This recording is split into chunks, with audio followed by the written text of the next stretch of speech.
Hello and welcome back to another FjordFish video. This time I'm out here fishing at the outskirts on the eastern side of Vikevåg Bay, which is the town that I currently reside in. And as you can see, no fishing allowed, which honestly, come on, it just makes it so much more fun to fish there. Anyway, I chose to interpret that sign as you can't fish on that one pier going out there and the rest is fair game, because that's how all the other areas around here. Oh yeah, I'm fishing with Berkeley gulp, a couple of split shots, just starting off with some micro fishing in here to begin with. But all the other areas around here have like signs leading into the area where they don't want you to fish. So I'm just gonna assume, or pretend that I think at least, that they do the same here.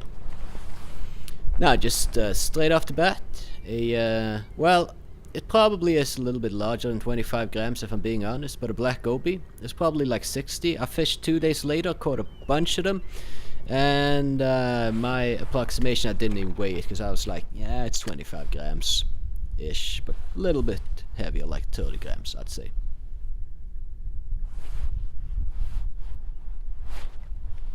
Now here I'm trying to, I saw this fish kind of just like glimmer as it shot underneath the rock. So I was like, what's that?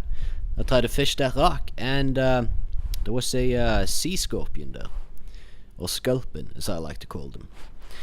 And the reason I go and like trying to set the hook somewhere, like it took the hook in his mouth. Like I could see everything, the entirety of it was inside his mouth. And I just kind of, pulled it out like many more times than I showed you here. So these fish, I find them to be quite beautiful actually. I mean, in their own way, like they do look kind of terrifying. Like if you're a smaller fish, you probably wouldn't want to run into one of these. They got huge mouths full of spikes. I mean, can be quite terrifying, I suppose. But I like them. Like I like the look. Like it's pretty awesome, I'd say.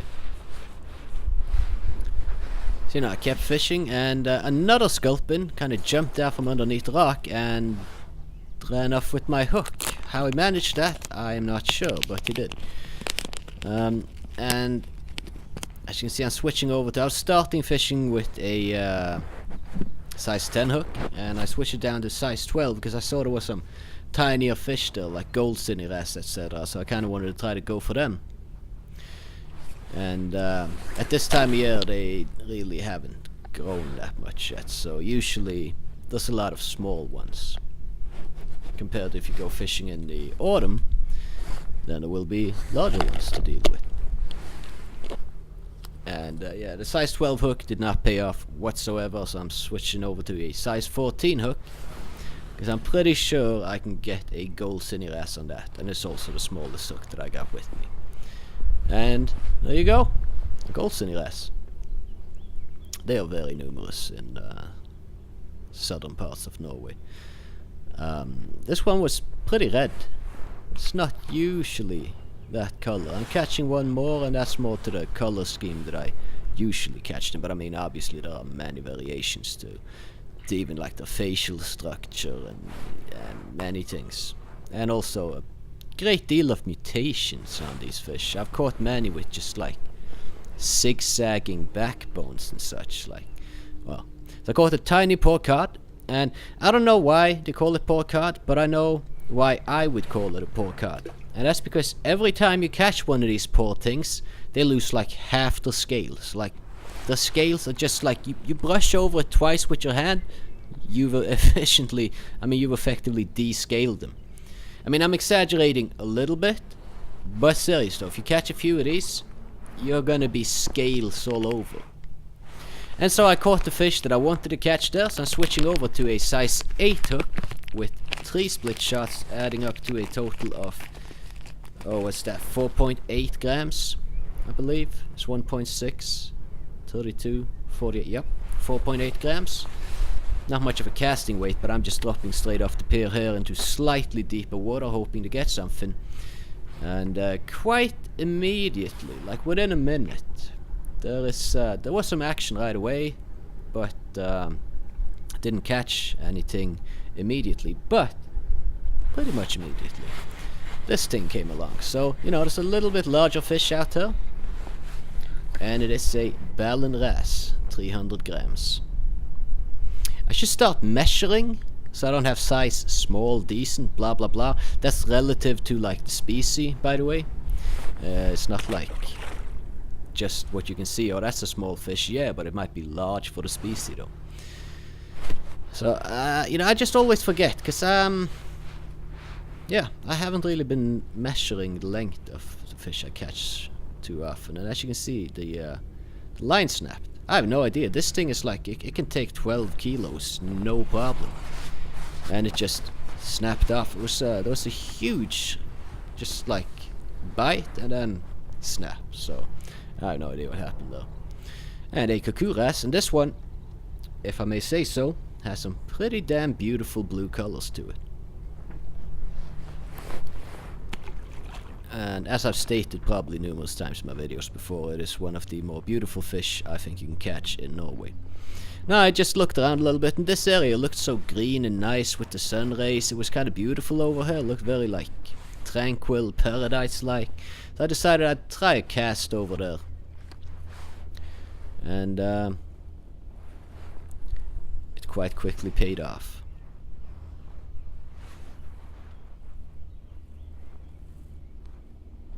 As you can see here, it's not really that deep. I doubt I'm fishing on deeps or depths deeper than 7 meters at any point here.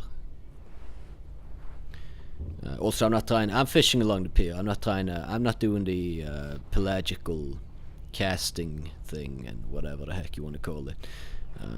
I prefer fishing with shrimp and like ragworm imitations, etc.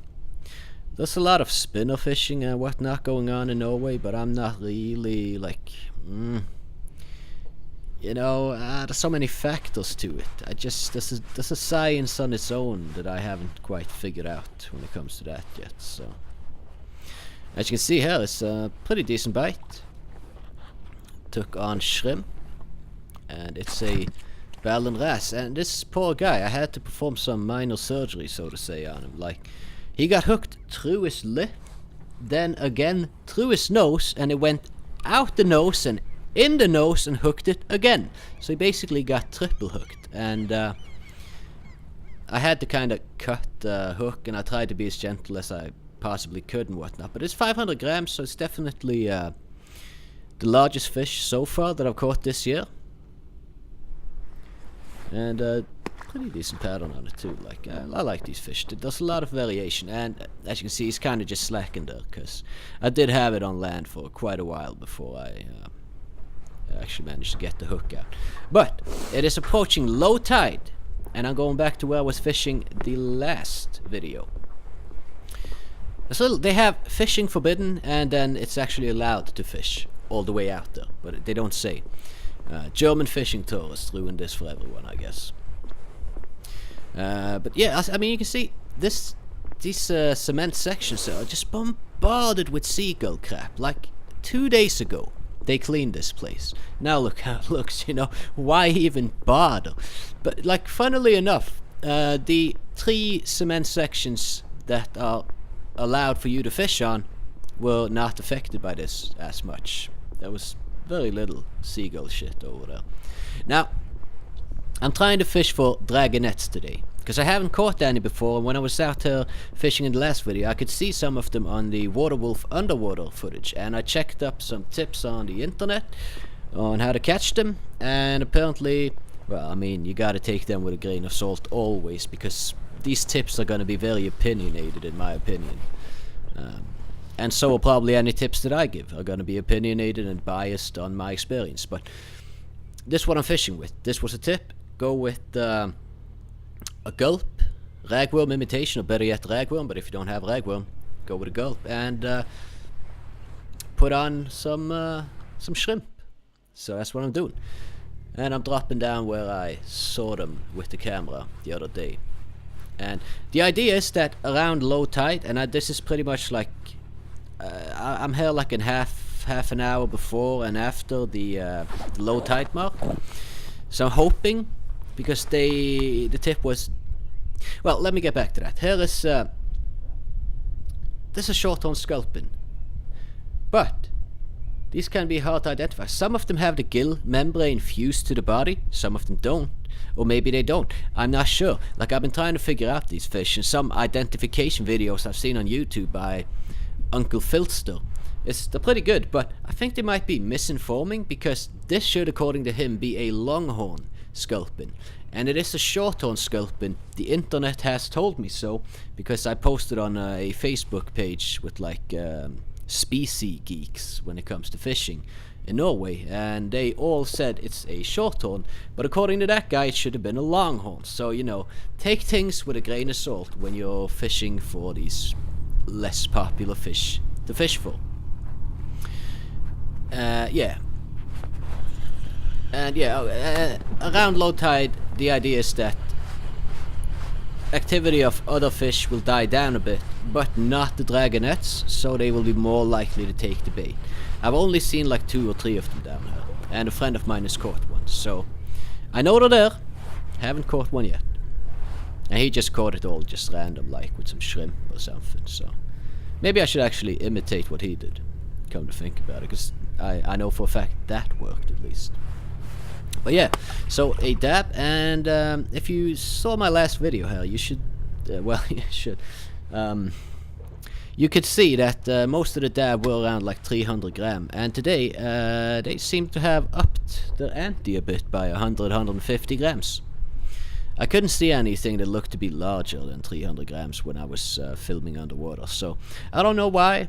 There are larger ones today. There could be many things. It could be barometric pressure, it could be current, it could be tide, it could be availability of food. There are so many things. It could be the moon phase. I mean, Uranus could be in the 7th sign or symbol, or it could be in Virgo or some shit, and that's the, I don't know, you know, this, yeah, it's hard to know sometimes. But as soon as I dropped down and hit the bottom, this guy took, and this is now my largest fish this year, a 700 gram cod, which is pretty small for a cod. They can get fairly large.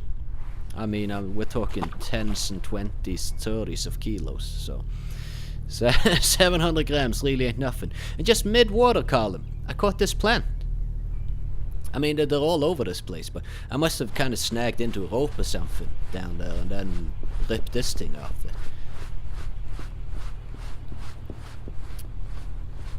And there we go, yet another sculpin. This one did not have the gill membrane fused to the body. I should have probably shown that, but I didn't think to film it, because I was like, nah, it doesn't have that, whatever. But, you know, it's a pretty beautiful fish. You can maybe see it there, like the gill membrane is loose from the body. Unlike the other one that I caught. Is this different species? I'm not sure. Is it like a subcategorical species of sculpin, or... if you know, please let me know, like, because like maybe, I mean, sure, there are variations in many fish species, but that kind of variation seems pretty, well, you know, something being fused to the body and then not fused to the body, that seems kinda out there a little bit, to a degree anyway. And do you hear this engine sound from these two boats? The last 2 weeks, they have been noise polluting this place 24/7 with that shit. And I sleep, my bedroom is pretty close to where they anchor up, so, man, have I been losing sleep lately. But you know, let's not get too much into that. Just gonna go on record and say that's some annoying shit. A little bit disrespectful that, oh, we gotta make money, so we don't care if we keep everyone living in this village awake. Nah, money trumps your sleep. It's kind of like I'm getting these kind of vibes from them, you know. But whatever. So, this, yeah, more dabs. This area is very rich in dabs, as you can see in my previous video. Haven't seen any other species of flounder here. I don't know the English name for it, but there's something called like scrub or something. Kind of hoping to catch some of these around here, but haven't seen them so far. Just to, you know, kind of up my number of species caught in the area. Sometimes you just gotta sit down and chill, enjoy life, listen to boat engine sounds 24/7. But yep, not gonna get into that.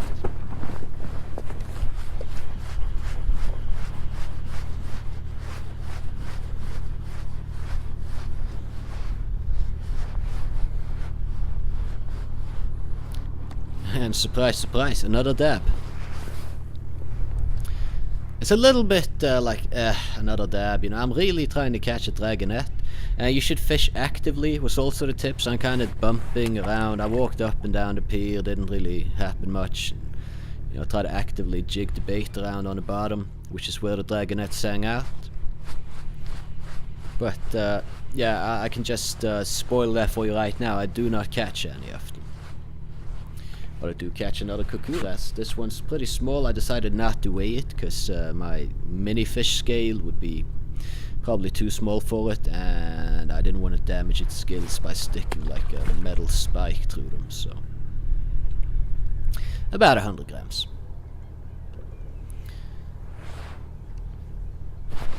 I'm in this background, son. Okay, I'm getting onto it again. Ah, Jesus. Like, but can you imagine though? Like 24/7 for weeks, man. Jesus fucking Christ, how respectless.